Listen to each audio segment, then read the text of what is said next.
You are unfit for any man, the curvy woman's vinegar Valentine read. The cowboy said, "You're perfect for me." Sarah Mitchell stood at her stall in the town square, arranging valentines she'd made for other people. Valentine's Day.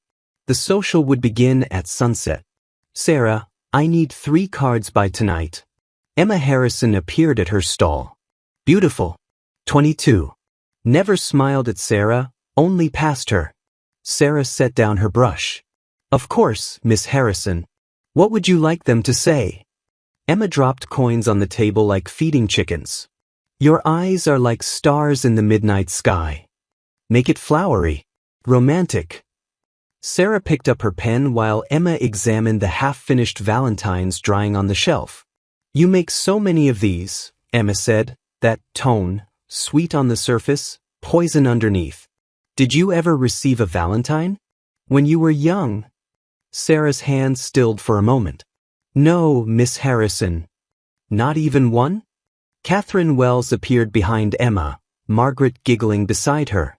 "Not in all 28 years?" The question hit like a slap. The shame was familiar. Sarah had learned to swallow it like bitter medicine. "I've been busy making them for others." "How generous." Margaret's smile was sharp. "Though I suppose when no one sends you valentines, you might as well profit from other people's romance." Sarah's throat tightened. She focused on the card in front of her, keeping her breathing steady. Emma leaned close to Catherine, voice loud enough. "Can you imagine if Sarah made one for herself? Who would she send it to? The scarecrow at Miller's farm?" Catherine suggested. "At least the scarecrow wouldn't run screaming." Their laughter filled Sarah's small workshop like smoke. Sarah kept writing, though the words blurred slightly. "Eyes are like stars in the midnight sky." Beautiful words. Empty for her. After they left, Sarah sat surrounded by valentines she'd made for other people, declarations of love in her own handwriting, delivered to everyone but her. By afternoon, her stall was set up in the town square. Sarah arranged her cards and flowers while people passed without looking. Women in fine dresses preparing for tonight. Men buying last-minute gifts for their sweethearts. 3 young cowboys lounged near the saloon, whiskey brave and bored. "Hey, flower girl," the tallest one called. "You selling valentines for yourself tonight?" His friends laughed. Sarah kept her head down, arranging roses no one would buy from her, writing love no one would give her. "Miss Sarah." She looked up. 2 little girls, maybe 7 and 8, ran toward her stall. "Which flower means, 'I love you'?" the smaller one asked, 3 pennies clutched in her hand. "For our mama." Sarah's smile changed. Became real. She knelt. "Red roses mean, 'I love you.' But your mama would treasure daisies more. They mean loyal love. The kind that lasts forever, like a mother's." The older girl's face fell. "We only have 3 pennies. Sarah wrapped 2 white daisies in brown paper, tied them with pink ribbon from her own supplies. "That's exactly enough for 2 perfect daisies." The girls giggled. "You're so nice, Miss Sarah." They ran off at. "That was kind." Sarah turned. A man stood a few feet away. Weathered face. Eyes that actually saw her. "Good afternoon, sir. May I help you?" He stepped closer. "These are beautiful. You made them?" "Yes, sir." She gestured. "Valentine cards. Custom messages if you'd like." He picked up one. Cream paper with watercolor roses so delicate they seemed to breathe. "Show me your finest one." Sarah pulled out the card she'd spent 3 evenings painting. Her best work. "I'll take it." His eyes met hers. "Can you write something for me?" Sarah's hands trembled. "Of course. What should I write?" He thought. "The world walks past 1,000 treasures daily, too busy seeking gold to notice light. But I have learned to watch for what endures, the gentle hands, the patient heart, the quiet grace." Sarah wrote each word carefully. They felt different from the other love letters she'd written. Heavier. "That's very beautiful," she whispered. "It's honest." He paid. Their fingers brushed. and something shifted in her chest. "Thank you, Miss?" "Mitchell. Sarah Mitchell. Miss Mitchell." He tipped his hat and walked toward the church hall. Sarah watched him go, one hand pressed to her racing heart, wondering who the lucky woman was. That evening, the church hall glowed with lamplight. Sarah moved between tables pouring tea, arranging cookies. Invisible. The postmaster stood at the front with a basket of Valentines. Time to see who remembered whom. Cheers. Giggles. Nervous laughter. For Miss Emma Harrison. Applause. For Miss Catherine Wells. More applause. Sarah poured tea in the corner, watching other people's joy. The postmaster reached again. Pulled out a plain, yellowed envelope. No return name. A vinegar Valentine. His voice went flat. Coward's way to send a message. The room went quiet. "This one's for Miss Sarah Mitchell." The teapot slipped from Sarah's hands. Tea splashed everywhere. Her name. Emma darted forward. "Let's see what love the flower girl has earned." She snatched the envelope. Emma unfolded the card. Held it up. The image was grotesque, a woman so fat her body burst through her dress. Emma read, "Sweet as poison. To the fat flower girl with foolish dreams, no man wants a woman bursting at the seams. You're fit to serve but never fit to wed. Best accept your place and bow your head." Laughter crashed over Sarah. She couldn't breathe. The room spun. Heat flooded her face. "Give me that." A voice cut through the noise. Dangerous. The rancher, the man from her stall, strode forward. People scattered. He held out his hand to Emma. "Now." She gave it to him. He looked once, then tore it in half. And again. Pieces fell like ash. "This isn't a Valentine. It's cowardice," he said quietly. "The person who wrote this is too ashamed to sign their name. They should be." He turned to Sarah, his expression gentling. "Miss Mitchell has served you with grace. She helped you find words for people you love. And this," he gestured at the pieces, "is how you repay her? If you laughed at her pain, you're not worthy of her time." Silence. "I apologize on behalf of decent people, Miss Mitchell." Sarah forced out, "You don't need to defend me, sir. I know what I am." His eyes held hers. "So do I. And it's far more than they see." He walked out. Sarah stood frozen, the torn Valentine at her feet. It's far more than they see. She didn't understand. 6 days passed before he came back. Sarah was arranging dried lavender when the shop bell rang. She looked up and there he was, filling her doorway. "Good morning, Miss Mitchell." Her heart did something foolish. "Good morning, Mr. Morrison." Jack Morrison. He stepped inside, and the shop felt smaller but not uncomfortable. He looked around at her workspace. Dried flowers hanging from ceiling beams. Painted cards on shelves. Seeds in careful rows. "I need flowers for the ranch house," he said. "Something that lasts through winter." Sarah found her professional voice. "Dried arrangements last indefinitely. Or bulbs you could plant that return each spring." "Show me both." She moved around the shop explaining her work. He listened like her words mattered, asked questions that showed he was actually paying attention. "How did you learn all this?" he asked. "My mother. She had a gift for making things grow in impossible places." Sarah smiled despite herself.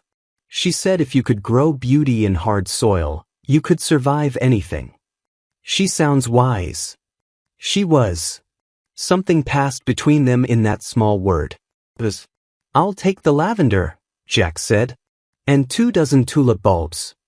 As Sarah wrapped his purchases, he spoke again. "The other night at the social. I hope I didn't overstep." Her hand stilled. "You were kind.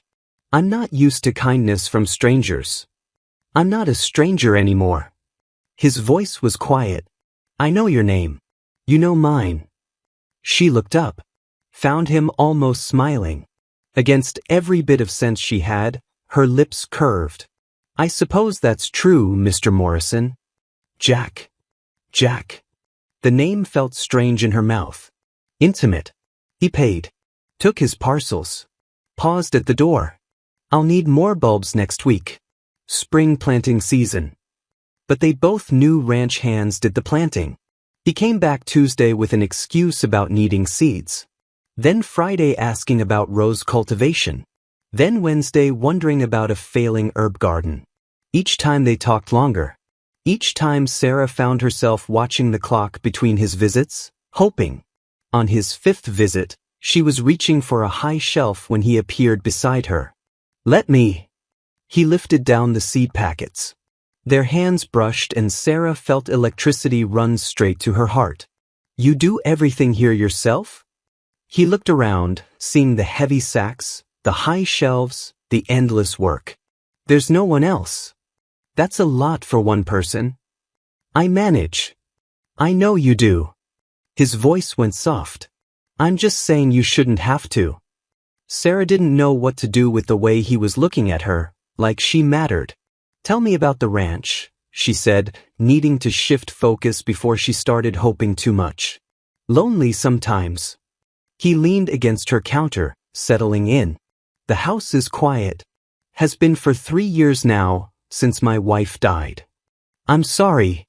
She would have liked you. Martha loved people who made beautiful things.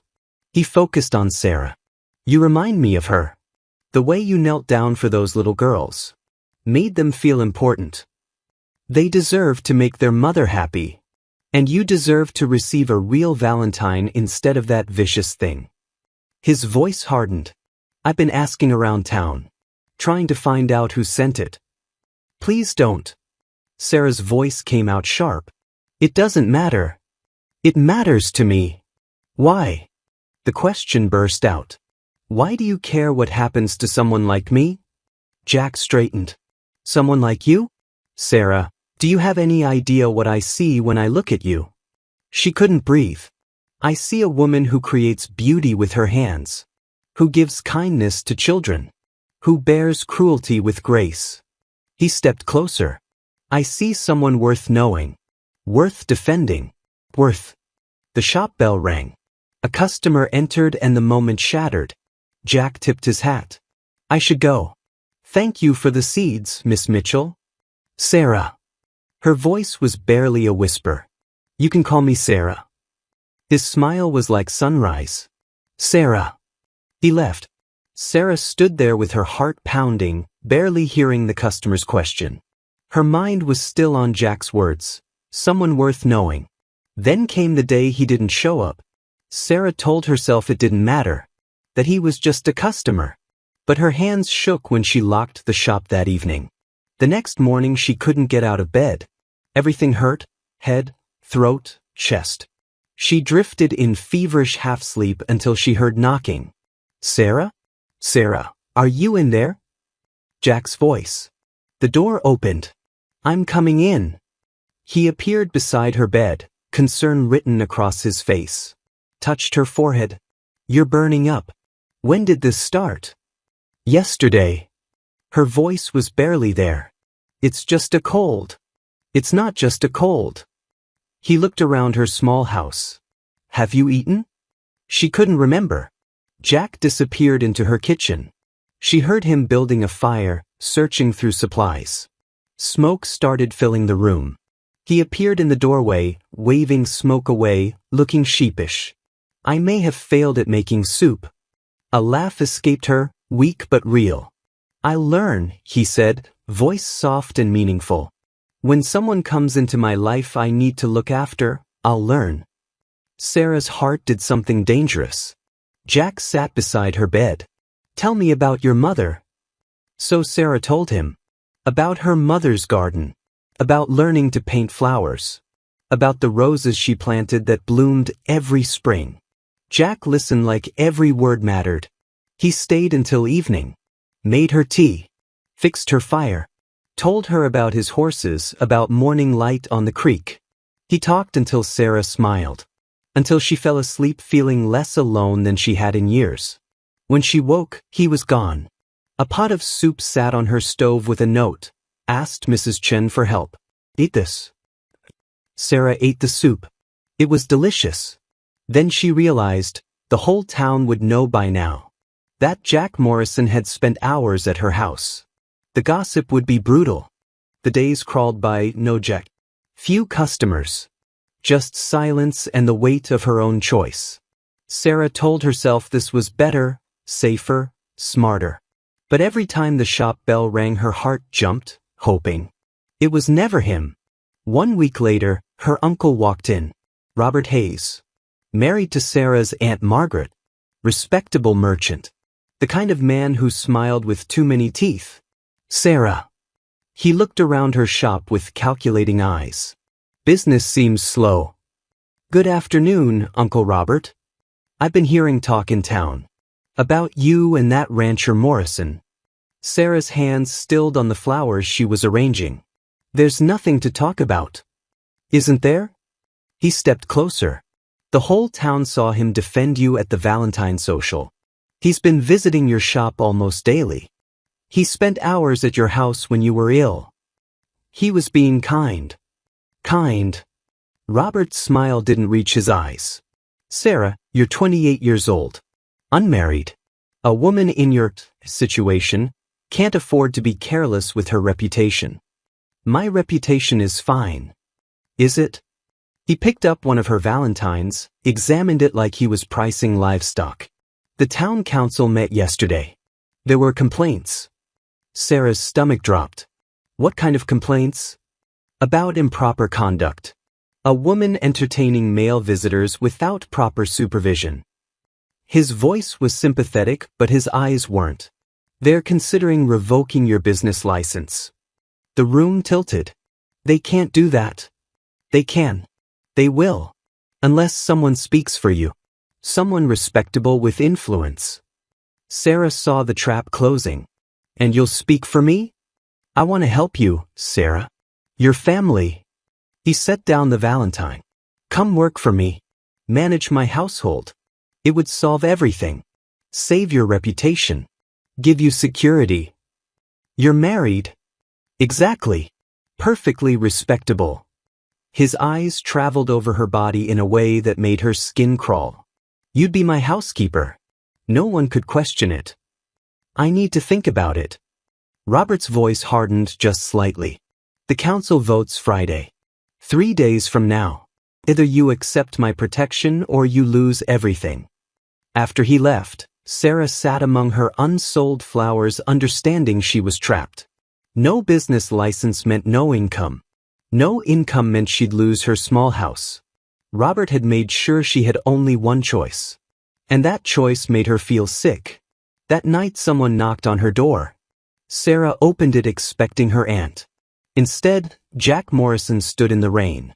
I heard, he said without preamble. About the council. About your uncle's offer. How did you? Small town. Word travels. Rain dripped from his hat. Don't accept it, Sarah. Why not? The words came out sharp. Defensive. You left like I asked. You respected my wishes. So why are you here now? Because I never stopped caring about you. His voice was rough. Urgent. And because I know what kind of man Robert Hayes is. He's my uncle. He's offering to help. Is he? Jack stepped closer, rain-soaked and intense. Ask yourself why a married man is so insistent on bringing a young, desperate woman into his home. Ask yourself why he waited until you had no other options. Sarah's hands trembled because she'd been asking herself the same things. The way Robert looked at her. The clause in his contract that said he could dismiss her without cause at any time. The trap of it.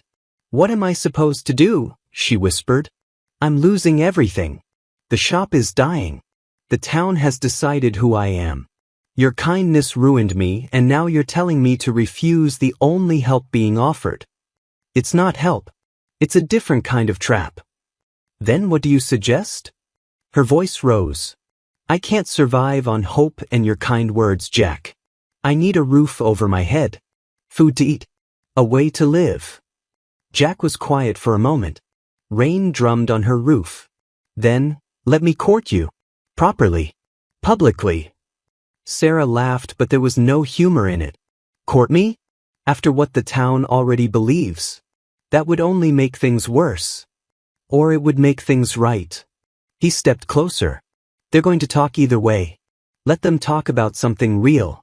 About a man courting a woman he admires. About a relationship built in daylight instead of shadows. You don't know what you're asking. I know exactly what I'm asking. His eyes were fierce. I'm asking for a chance. Not to save you, you don't need saving. But to stand beside you while you save yourself. Sarah looked at him standing there soaked through, offering her something that felt impossible. Why me? The question came out broken. Why would you risk everything for someone like me? Because you write love for other people all day and never ask for any yourself. Because you bear cruelty with grace. Because when I look at you, I see someone worth fighting for. Sarah's eyes burned. The town will crucify you. Let them try. Your business. Your reputation. I don't care about any of it. He took her hands. Sarah, I buried my wife 3 years ago. I thought I was done feeling anything. Then I saw you at that stall, painting beauty for people who don't see yours. And something in me woke up. Jack. I'm not asking you to love me. Not yet. I'm asking you to let me prove that you're worth more than what this town says. That you deserve more than Robert Hayes's trap. He squeezed her hands. Let me court you. Let me stand with you. Let me show them all they're wrong. Sarah closed her eyes. Felt tears slip down her cheeks. If I say yes, my uncle will be furious. Good. The town will be worse. I know. And I'm still not sure I believe this is real. Jack lifted her chin gently until she looked at him. It's real. I'm real. And I'm not going anywhere. Sarah took a shaky breath. Made a choice that felt like jumping off a cliff. Yes. Her voice was barely a whisper. Court me. Publicly. And let's show this town they don't get to decide my worth. Jack's smile was like sunrise breaking. He pulled her into his arms, held her like she was precious. Outside the rain fell harder.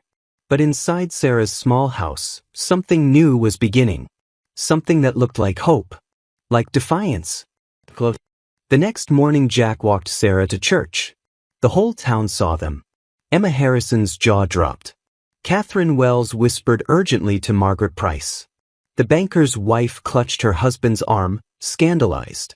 Jack kept his hand on Sarah's elbow. Steady. Proud. Like he had every right to be there. He sat beside her in the pew. Close enough there could be no doubt about his intentions. After the service, Robert Hayes was waiting outside with his wife Margaret looking nervous beside him. Sarah. We need to discuss your decision. There's nothing to discuss, Uncle Robert. Sarah's voice was quiet but firm. I'm declining your offer.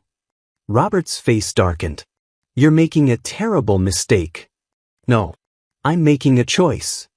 This man, Robert gestured at Jack with barely concealed fury. You don't know anything about him. His father was a drunk. Violent. Unstable. Bad blood runs in families, Sarah. And good men rise above their blood, Sarah said. Which is more than I can say for respectable men who prey on desperate women. Robert's face went white. How dare you imply? I'm not implying anything. I'm stating facts. Sarah's voice stayed level. You waited until I was desperate. You made sure I had no other options. You created a trap and called it help. Margaret Hayes spoke for the first time, her voice shaking. Robert, is this true? Of course not. She's confused. I'm not confused. Sarah looked at her aunt. Ask him about the clause in his employment contract. The one that says he can dismiss me without cause at any time. Ask him why he needs that kind of control over a family member he's supposedly helping. Margaret turned to her husband. Robert, this is ridiculous. Is it true? Margaret's voice rose. Is what she's saying true? Robert looked between them, trapped. You're taking her word over mine? I'm asking for the truth. Margaret's face was pale. Just once, I want the truth. Robert's expression turned cold. You'll regret this, Sarah. When Morrison tires of you. When the town runs you out. You'll come begging and I won't be there. Good, Jack said, speaking for the first time. His voice was steel wrapped in silk. Because if you come near her again, you'll answer to me. Robert stalked away. Margaret followed, but not before giving Sarah a look that might have been apology or warning or both. That afternoon, the town council held an emergency meeting. Jack went. Sarah wanted to accompany him, but he shook his head. Let me handle this. Please. It's my business. And you're He stopped. Started again. You're important to me. Let me do this. So Sarah waited. Paced her shop. Rearranged flowers that didn't need rearranging. When Jack returned 2 hours later, his face was grim. They're not revoking your license. Relief flooded through her. Thank God. But Jack's jaw was tight. They've added conditions. You need a chaperone present whenever male customers visit. It's humiliating, Sarah. I'm sorry. Sarah sat down hard. At least I still have my shop. Because they know they can't revoke it without cause and Robert's accusations won't hold up. Jack knelt beside her chair. But they're making you pay for having the audacity to be courted by someone who sees your worth. It's not fair. No, it's not. He took her hands. But you still have your business. You're still standing. They tried to break you and they failed. Sarah's eyes filled. Because of you. Because of us. Jack's voice was fierce. You stood up to Robert. You chose yourself instead of his trap. That's all you, Sarah. She wanted to believe him. Over the next few weeks, Jack courted her openly. He walked her to church every Sunday, sat with her where everyone could see. He visited her shop daily, bringing Mrs. Chin as chaperone, talking with Sarah for hours about everything and nothing. He brought her flowers from his ranch. Not expensive ones. Just wildflowers he'd picked himself, tied with twine. They're perfect, Sarah whispered the first time. Like you. The town watched. Some with disapproval. Some with curiosity. A few with grudging respect. Emma Harrison approached Sarah at the market one morning, wouldn't meet her eyes. I'm sorry. For reading that Valentine. For laughing. For everything. Sarah studied her. Emma's face was genuinely ashamed. Why now? Because I saw you with Mr. Morrison. The way he looks at you. Like you hung the moon. Emma's voice dropped. And I realized I've never been looked at like that. For all my beauty, no one's ever seen me the way he sees you. Sarah didn't know what to say to that. I'm sorry, Emma repeated. Then walked away. One by one, others came. Not everyone. But enough. Mrs. Chin brought Sarah tea and sat with her. You're braver than I ever was. Doc Patterson's wife hired Sarah to make arrangements for her daughter's wedding. I should have hired you years ago. Even the postmaster, who'd handed over that cruel Valentine, stopped Sarah on the street. Miss Mitchell. I wanted to say, I should have refused to deliver that card. It was wrong. Sarah accepted each apology with grace. But she didn't forget how alone she'd been when it mattered. Robert Hayes and his wife left town 2 months later. Rumors said Margaret had family in Denver. That she'd refused to stay in a place where her husband's name was mud. The anonymous letters that had been arriving at Sarah's shop stopped.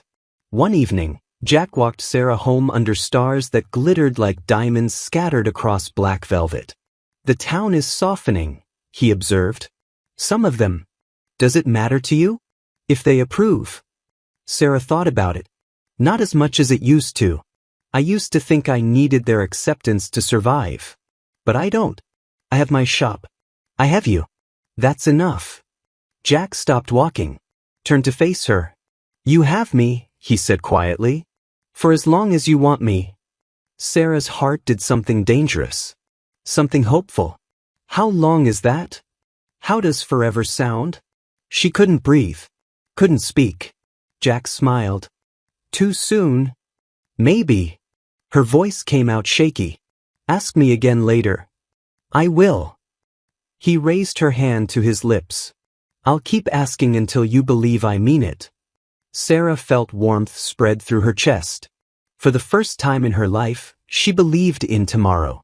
1 year later, on Valentine's Day, Sarah's shop was exactly where it had always been, small and tidy in the town square. But everything else had changed. Her shop thrived now. Customers came for her arrangements, her seeds, her expertise. Some came because they were genuinely sorry. Sarah didn't hold grudges. But she didn't forget either.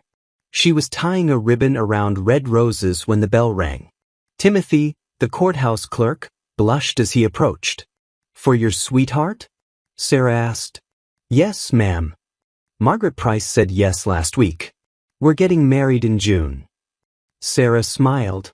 Margaret Price, who'd once laughed at her. Who'd apologized 6 months ago with tears in her eyes. People could change, sometimes. As Timothy left, 2 girls ran up to her stall, bigger now. Maybe 9 and 10. Miss Sarah. Do you remember us? Sarah knelt down. The Daisy Girls. Of course I remember. We brought you something. The smaller one held out a hand-painted card, childish but earnest. Sarah opened it. Inside, in careful lettering, thank you for being kind. Her eyes burned. It's perfect. Thank you both. The girls giggled and ran off. Sarah stood, wiping her eyes, and found Jack Morrison watching from across the square. Her heart still skipped when she saw him. Even after a year of courtship. Even after 100 conversations and 1,000 small kindnesses and the slow, steady building of something real. He approached and people parted for him respectfully. Miss Mitchell. He tipped his hat, formal and teasing in the way that always made her smile. Mr. Morrison. She tried to keep her face serious. Failed completely. I need to purchase something. What can I help you find? A card. The finest one you have. Sarah's breath caught. She reached for a card she'd painted last night, delicate roses with gold edges. But Jack shook his head gently. He pulled a card from inside his coat instead. Sarah's heart stopped. She recognized it instantly, cream paper, watercolor roses. The card she'd made for him 1 year ago. He turned it over. On the back, in his handwriting, dated 1 year ago. Sarah Mitchell, the woman who creates beauty for others deserves to receive it herself. I will make sure she does. Every day. For the rest of my life if she'll let me. Sarah's hands trembled. You kept it? This whole time. I wrote this the night I met you. After watching you with those little girls.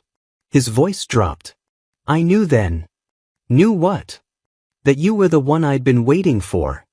Sarah couldn't speak around the tightness in her throat. Jack reached into his coat.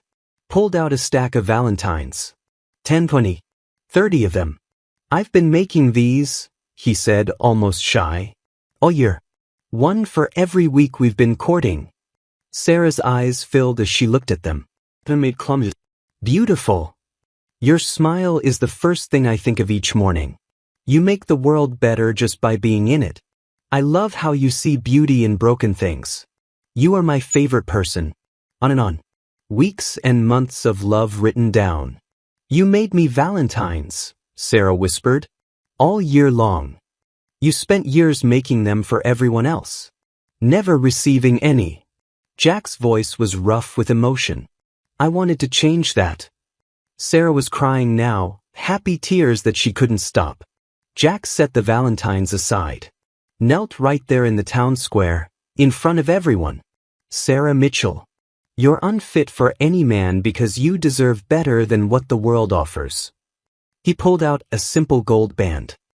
You deserve someone who knows that when the world called you too much, they were wrong. You were everything I needed and didn't know I was looking for. Sarah's tears fell freely. They said you'd never receive a Valentine. That no man would ever want you. That you should accept your place and bow your head. Jack's voice was fierce now. But I'm here to tell you different. I want you. Not in spite of who you are. Because of who you are. Every beautiful, kind, stubborn, perfect piece of you. He held up the ring. Marry me. Sarah looked around the square. At Emma watching with tears in her eyes. At Catherine and Margaret. At Mrs. Chen beaming. At the crowd that had once mocked her learning what real love looked like. Then she looked at Jack. At this man who'd seen her when she was invisible. Who'd loved her patiently until she could believe she deserved it. Yes, she whispered. Then louder, yes. Jack stood, slid the ring on her finger, pulled her close. And kissed her. Right there in the town square. In front of everyone. Sarah didn't care. Because for the first time in her life, she was chosen. Not in spite of who she was, but because of it. That evening, Jack drove Sarah to his ranch in a wagon loaded with all 30 Valentines. The sun set in ribbons of gold and pink. He stopped the wagon at the top of a hill overlooking the ranch house. This is where I want to marry you, he said. Right here under the sky. Sarah looked at the vast open land, at the sky turning purple, at this man who'd given her back her hope. Whenever you're ready. She smiled through happy tears. I'm ready now. They stood on that hill with hands joined and made promises to each other. Just two people who'd found each other and built something beautiful anyway. When it was done, Jack pulled her close. You know what I love most about you? He murmured against her hair. What? That you never stopped being kind. Even when the world was cruel. His voice was full of wonder. You kept making beauty. Kept giving love. Kept showing up with hope even when hope seemed foolish. That's not weakness, Sarah. That's the strongest thing I've ever seen. Sarah pressed her face into his chest. Let herself be held. Let herself believe that this was real, that she deserved it, that she could keep it. I love you, she whispered. It's real and it's yours. For as long as you want it. Forever, Finn. Forever. They stood there as stars appeared. Below, the ranch house waited. Their home. Their future. And for the first time in her life, Sarah Mitchell, soon to be Sarah Morrison, believed she deserved it all. From the bottom of my heart, thank you for watching Ironwood Narratives. You're not just viewers, you're part of this family. Every story we create is a gift we share together, and I'm so grateful you're here. Thank you for letting these characters into your heart. It means the world.